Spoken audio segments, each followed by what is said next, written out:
perkenalkan kami dari kelompok 7 Sejarah Gereja Indonesia. Di sini kami akan membuat video perjalanan kekristenan di Pulau Jawa. Perkenalkan, nama saya Christine Agustina Simanjuntak dengan NIM 71205090. Saya Michelle Miranda Sora dengan NIM 71205179. Nama saya Daniel, NIM 712025-149.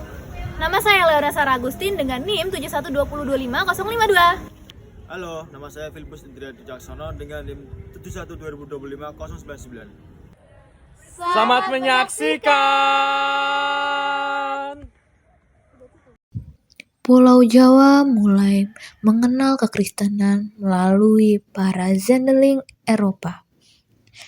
Pada abad yang ke-19, Pulau Jawa berada di bawah pemerintahan kolonial Belanda. Injil mulai diberitakan oleh para misionaris Eropa.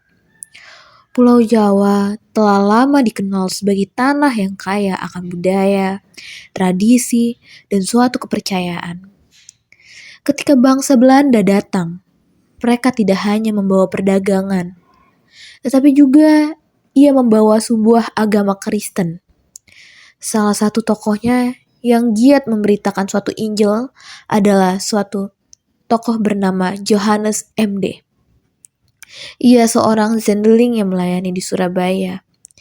Ia memiliki kerinduan besar agar orang Jawa mengenal Kristus. Namun, cara yang digunakannya masih sangat dipengaruhi budaya Eropa. Masyarakat Jawa justru memandang agama Kristen sebagai agama orang Barat.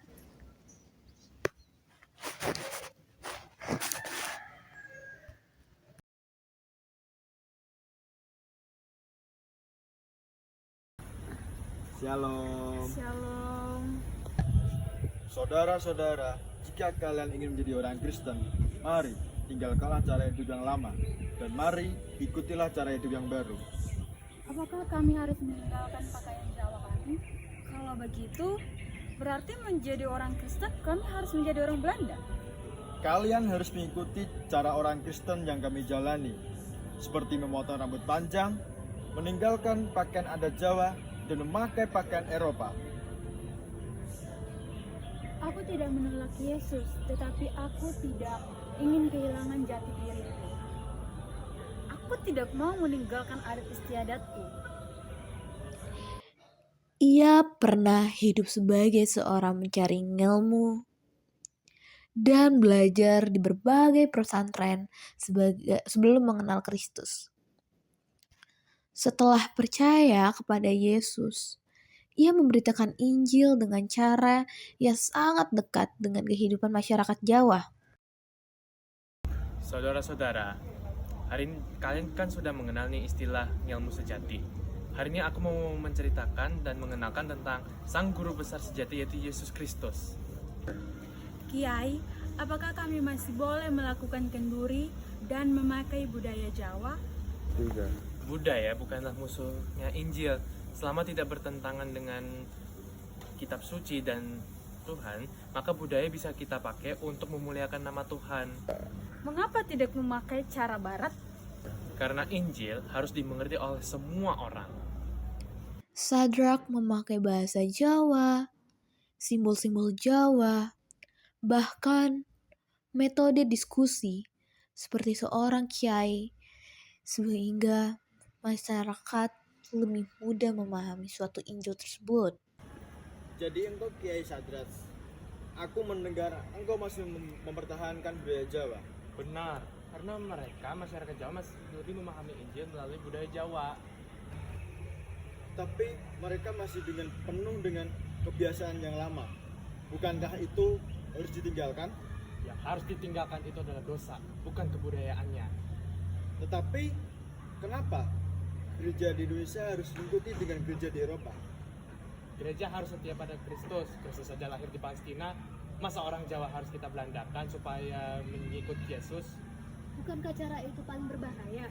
Yang lebih berbahaya adalah kalau orang-orang lebih mengenal budaya Barat daripada mengenal Kristus.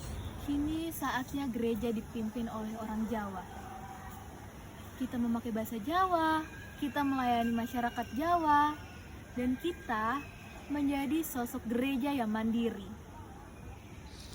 Pendekatan yang menghargai suatu budaya lokal akhirnya menjadi salah satu dasar lahirnya gereja-gereja pribumi seperti GKJ dan GKJW. Kekristenan mulai dipandang bukan lagi sebagai agama penjajah, tetapi sebagai bagian dari suatu kehidupan masyarakat Jawa. Aku belajar bahwa memberitakan Injil harus disertai dengan hikmat.